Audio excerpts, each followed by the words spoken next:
Is that like, oh, it was all very clear, or just it's too formal silence? I'll have to go to the calculation again to have any questions. Yeah, I mean, the details are, of course, there for you to look through, but the idea is that, okay, let me just make some comments to make the ideas more transparent, okay? So the idea is something like this. We have some function, right? So we have some function, which is L squared integrable. So psi of x, this is x, and we have some function. It doesn't have to be a real function, but for now, let's take a real function. Because it's L squared integrable, that means that the function will have support over some finite region. That when we go off to infinity, the function should somehow rapidly go to 0, right? Otherwise, it won't be a L squared integrable function, right? So what is Fourier analysis telling us? It's telling us that, you know, we can produce a function like this by taking superpositions of sine and cosine waves, which go on forever. Okay, and you know, they're like so. But each of this sine and cosine wave, they have some particular periodicity, right? Say, I don't know, lambda 1, and this one is, say, lambda 2, or something like this, right? So that means that, you know, these lambdas can be related to some wave number k, right? So the idea is that to make up this function in terms of superpositioning all these things, there has to be some secret sauce. There has to be some recipe as to how much of, say, lambda 1 do you need to put in your oven? How much of this wave lambda 2 do you need to put in your oven? So on and so forth, right? So that means এদিকে কি মানে lambda এখন মানে একটা continuous ভ্যারিয়েবলের মতো হয়ে গেছে exactly. Yeah, exactly. Right, exactly. Yeah, lambda is now lambda, it can vary continuously, and therefore k can vary continuously. So, but you know, like now you have to say, I have to tell you how much of so lambda and k are the same thing, inverse of each other. Like now I have to tell you how much of a particular k should you mix to fit thing. You know, that is the recipe book. So there should be there should be a function, a k function. In the k space, there should be some kind of a recipe that this is the kind of, you know, like this. So this is the amplitude of k you want to put in. And that amplitude is ak, just as, you know, Farhan was saying earlier on, right?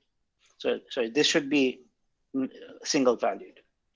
So that is basically what the AK means. AK means how much of a particular wave number, you know, with what strength should a particular wave number be put into the mix to make this function, okay?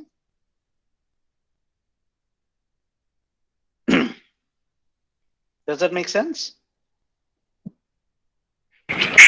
Yes, sir. So that is the intuitive interpretation. Rest is kind of, yeah? I have a question. So if the yellow shaded function that you have, this is not supposed to be symmetric, right? No, it doesn't have to be symmetric. So if it were symmetric, we would only have cosines define it. Is that correct? Yeah. If it was symmetric, you would have only cosine. If it was antisymmetric, you'd have sines. If it's neither symmetric nor antisymmetric, you have both. I see. Okay.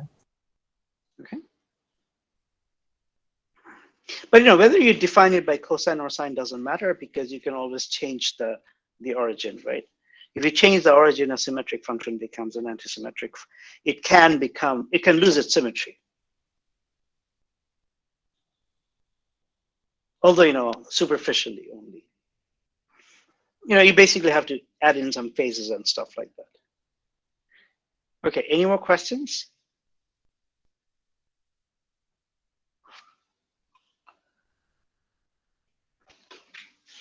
Okay, let's start with one of the most simple functions. Let's do an example.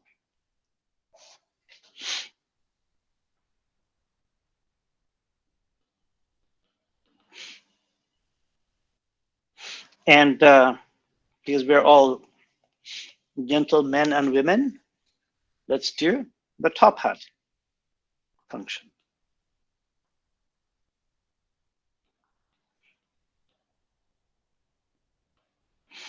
So what does a top hat function look like? The top hat function. So, okay, let's take the top hat function in K space. It's exactly the same thing if you do it in, well, we can do it in, okay, actually, let's do it in psi space.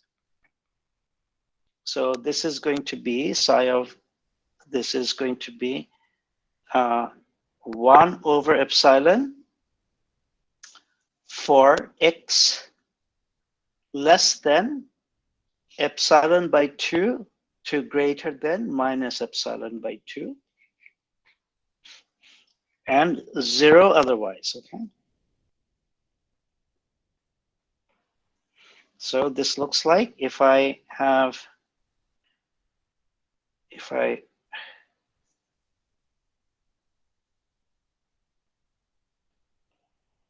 so this is,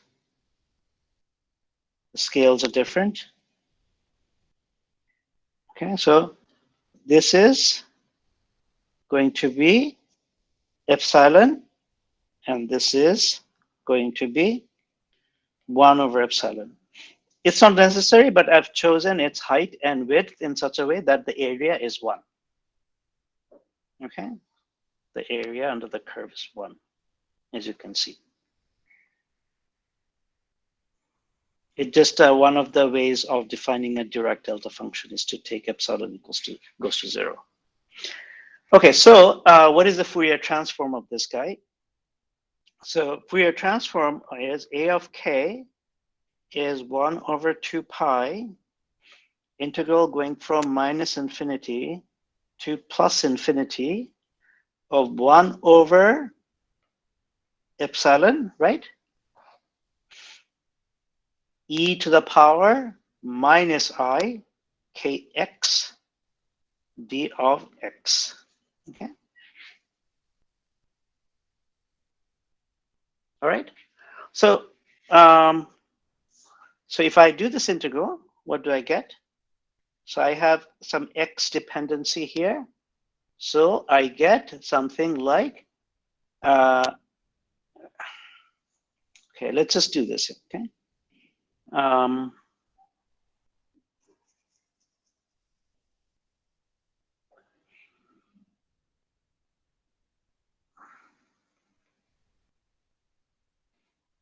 Now the integrand, the limits, we can replace it from minus epsilon by 2 to plus epsilon by 2, right?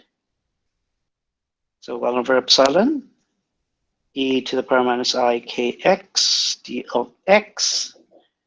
And then we get 1 over square root of 2 pi epsilon. It's just constant, so I take it out of the integral.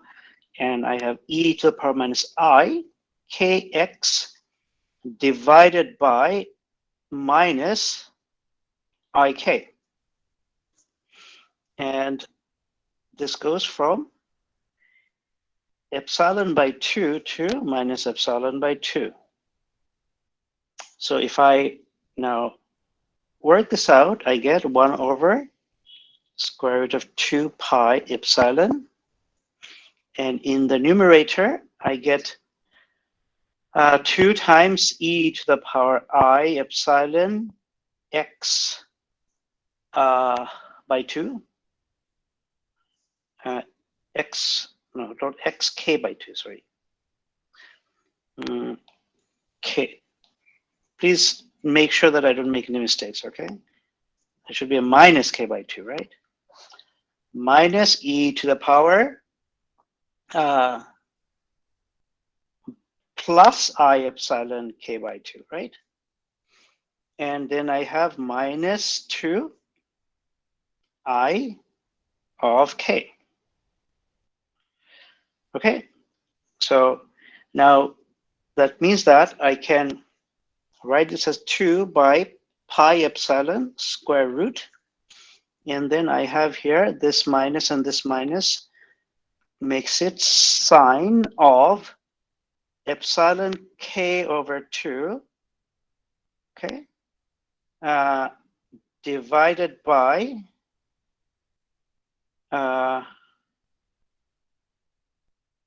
k.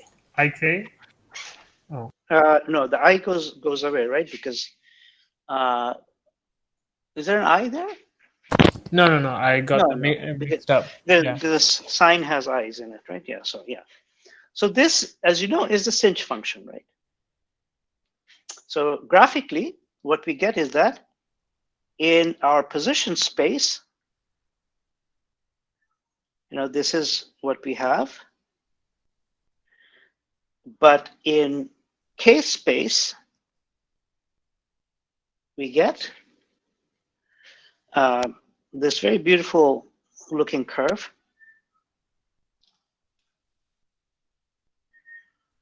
Which is the Cinch function, right? You all know this function, right? And this is going to be, so this is A of K. And here we have, I think we have, hang on, right. So when K goes to 0, what happens is that this becomes epsilon K by 2 divided by K. So this K cancels out. And there's a square root of 2 by pi epsilon. So this 2 becomes square root of 2. This goes away. This epsilon gives me this epsilon. So this becomes square root of epsilon by pi, right? Maybe there's a 2 somewhere. Yeah, anyway, I'm not very sure, bothered about all the numerical factors at this point, but this is K. So this is our first example of a Fourier transform. The Fourier transform of the top hat function is the Cinch function. Okay. And what is the width here? The width here is actually around 4 pi by epsilon.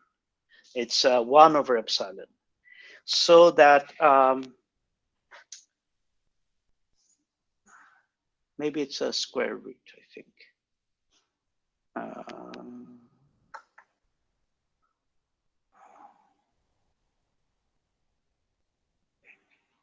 No, I think, yeah, that's it, yeah. So one of the things, so, this was epsilon, right? The width. One of the things is that the width of the top hat function, delta psi, is of the order of epsilon. And the width of its Fourier transform is of the order of 1 over epsilon. Actually, it's 4 pi over epsilon. And so you find this out by saying, okay, where does this first go to 0, right? This goes to 0 when this goes to 0, and then finding the width. So by doing that, you find that the multiplication between delta A and delta psi, that is around 4 pi. So what it's telling us is that if you make your top hat very, very thin, okay, you're making it very thin, thinner and thinner, that means that your Cinch function will become thicker and thicker. So in other words, to make a very to make a sort of very sharp signal in X space, you need in K space a lot of frequencies, okay? And that's why, when we have, how should I say it?